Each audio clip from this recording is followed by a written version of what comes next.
Hey guys, it was pointed out to me today that writing a canon is harder than rocket science. And although I don't believe that rocket science is quite settled yet, and no, that doesn't make me a rocket science denier, I think that writing a canon is actually pretty doable, and I'm going to try to give you some tips and tricks today so that it makes your process easier and less frustrating perhaps. But, first we have to ask, why are we writing a canon in the first place? What's the point? What are we setting out to do? Are we all supposed to become composers and just start writing music? No, the point of this is that we're supposed to be creating challenges for you guys so that you do get frustrated. And you're probably thinking, well, Mr. Hooper, your goal is to frustrate us? You're a jerk. Yes, I'm a jerk, but that's not the point. When you get frustrated, it lights up centers of your brain and it acts as a stimulus that makes neural pathways grow. So when you're getting frustrated, you just need to understand that your brain's growing and you need to just be patient and keep after it and keep going. There are some students that get it right away, which means that these assignments are probably too easy for them. And then some students just keep submitting assignment after assignment after assignment, and they never give up. And eventually they get it, and they learn quite a bit.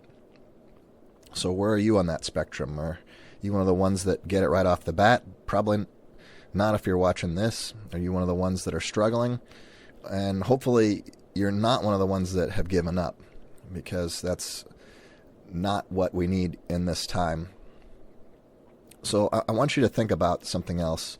And I'm not a history expert, because most of what I know about history comes from this documentary that I saw on YouTube called Let's Play Civilization 5. But there was this thing called the medieval era, and something really bad happened where there was a great plague that swept through the world. And, they had a lot of social distancing and they had a lot of deaths. It was a bad thing. And back then, doctors had different types of N95 masks that looked like birds' beaks, because they thought that if they stuffed the mask with aromatic herbs and stuff, that the smells of the herbs would block the disease from getting to the doctor, who would then treat the patients who had the bubonic plague at the time. And this was all a very terrible thing. But after the bubonic plague resulted in the Renaissance era. And the Renaissance era was a rebirth and just an awakening of a new level of human consciousness. And it was a dawning age of new sciences, new forms of art. We had the creation of specialized trades, which revolutionized economics. And we had a revolution in literacy and education. So that professor there in Denmark was legally allowed to beat his students with spoons if they didn't write good canons. If you see on the floor, you got to look really closely, but there are perfect parallel fifths in the third measure.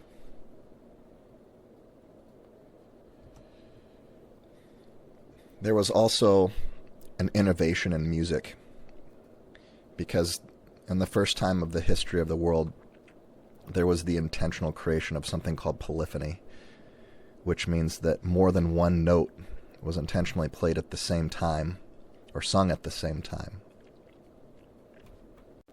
And you're probably thinking, how could that be? Because it's so obvious. And that's because we probably couldn't imagine a world without harmony, because we're so used to it.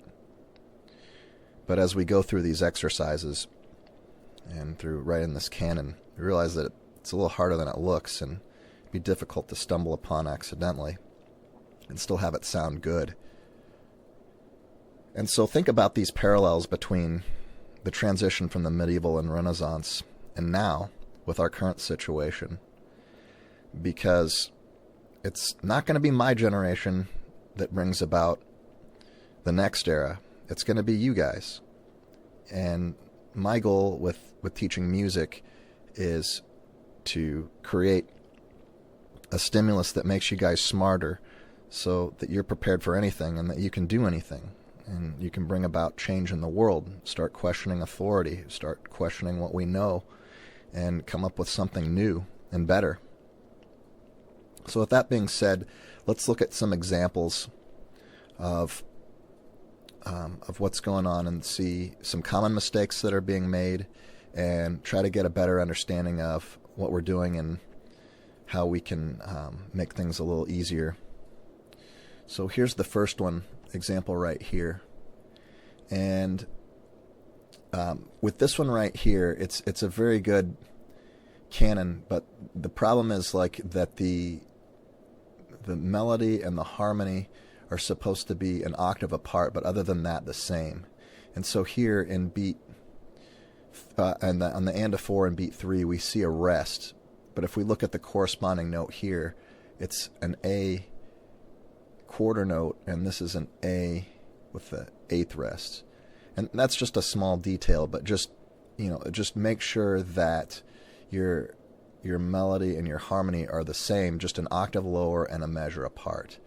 The other thing that I'm seeing is I saw 2 examples of this recently where the harmony is at a 5th instead of at the octave, which is actually a lot harder.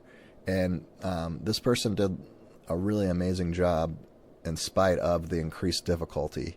So, I told him and the other student, I said, I'm going to go ahead and allow this just because of the difficulty, but, next time try to follow directions. But it's definitely not going to make things easier for you if you're doing it at 5th instead of the octave. It's going to create a different challenge. Now, some of you guys have figured out ways, and not only in this assignment, one student figured out a way to kind of game the system, and in other assignments, people have figured out surefire ways to follow all the rules in the simplest way possible.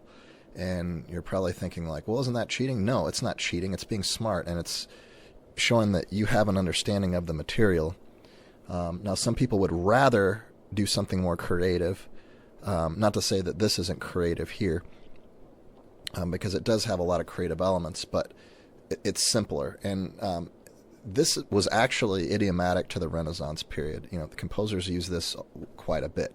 And if we look at this, when the harmonies start occurring, we see that one voice is in motion while the other voice is sustaining. And this kind of happens throughout the entire thing. There's a musical term for this, and it's called hocket. And it was used quite a bit in the Renaissance, but it carried over to the Baroque, classical, romantic era. It's in Beethoven's Fifth quite a bit too. If you think, the opening of Beethoven's Fifth, the whole thing it's just basically all hocket between the different violin voices, second violin, viola, then cello, then first violin. And so it's just an easier way of doing it because you are dealing always with oblique motion, and you only have to worry about the last note of the triplet here and then going into here. This is in 7/8, like 1 2 3 1 2 3 1 2, which is not idiomatic of the Renaissance, but it's still pretty cool. So that's an easy way to kind of game it. If you're really struggling, you don't have to make it as complicated as my example. You could simplify it and make it easier. Now, if you do simplify it and use a lot of mixed species counterpoint, then it is going to make it more difficult, and you do need to understand which species you're in and how that works. So you have to look at your note values and the note value of the corresponding note above it. So right here, you have a quarter note here and a quarter note here. They're the same note value. So you're going to be in first species. Now, in our examples, we were using all quarter notes in first species, but you can have first species in half notes if they're two half notes that are metrically aligned. You could have eighth notes that are first species. I don't see any examples of that here, but it's possible. We have a little bit of Hocket here, and then this is like sort of like a fourth species because we have multiple notes going against one. Same thing, multiple notes going against one. Here, same rhythmic value, so this is going to be first species. And in first species, we're not allowed to have any dissonance. So here, this F against this D is not dissonant. So we're fine there. It's a compound sixth, so we're okay. Here we've got some Hocket. Here we're back in third species right here. This is actually not Hocket because this voice isn't moving, so this is just third species counterpoint. This is first species because we have the dotted quarter note values, then quarter note values. Then we move on to more third species. First species again because they're the same values, and then this measure and this measure, they're kind of freebies. You just have to worry about the counterpoint in these three measures. So here we don't see a lot of fourth species counterpoint, and that's fine. Fourth species counterpoint is probably the hardest and most tedious of the four that we learned about. You don't have to use the dotted notes if you don't want to. Just use quarter notes, half notes, eighth notes, and you don't have to worry about the suspensions and the anticipations and all that stuff. If you're struggling, make it simpler. If you want a greater challenge, you can try to add more of that stuff. That's fine too. But just think of the risk reward. If you write the best canon ever, are you going to get picked up by the Boston Pops? No, probably not. They're probably not going to be, scouting our Schoology page for talent. This is just kind of an exercise to see if you can do it. So don't worry about making it too complicated. If you get frustrated, you want a certain level of frustration. You want to be able to challenge yourself, but not to the point where you kind of shut down and say, well, I'm not doing this. Make it easier for yourself. Now, one of the unfortunate things of this is you have to really pay attention to the details. And if you mess up, particularly early on in the canon, that's bad. Because if you mess up this voice here, then you're going to have to rewrite the entire thing because it kind of builds upon itself. So if you mess up early on in the canon, you pretty much have to change just about everything else after. I mean, you might as well start over. Now, if you mess up in the last measure, that's a very easy fix because this measure here is like a freebie because you don't have to worry about breaking any rules here in the last measure. So it's easier to fix. So be very accurate, particularly at the beginning. And in general, be accurate anyway. And those are just some tips on how to make a canon easier and so that it's not harder than rocket science. Although, I've looked at rocket science a little bit, and it doesn't really look that hard, to be honest. But anyway, here's some tips. Hope that makes it easier for you. Just a couple of other updates, and I'm going to be sending out an email about this tomorrow as well.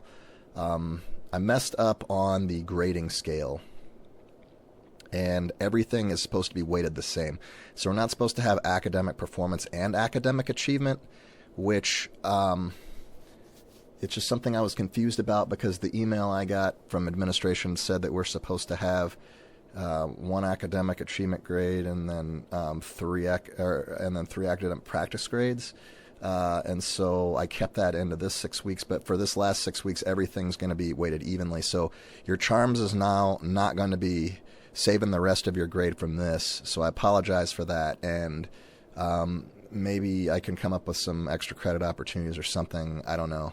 I don't want anybody to get a bad grade in orchestra. We're going to be fine. I just need to make sure that you're doing your work and trying the best, and we'll worry about your grades later. All right, guys. Schoology. We have a new section that Mabel created to make it kind of match the other classes of like an ATH folder with all the weeks. So if you get behind, I guess it's easier to catch back up because you don't have to go through all the updates. So that's cool. And those are pretty much the changes now. So yeah, good luck with this, and just email me or message me on Schoology if you've got questions, and I'll try to help you the best I can. All right, guys.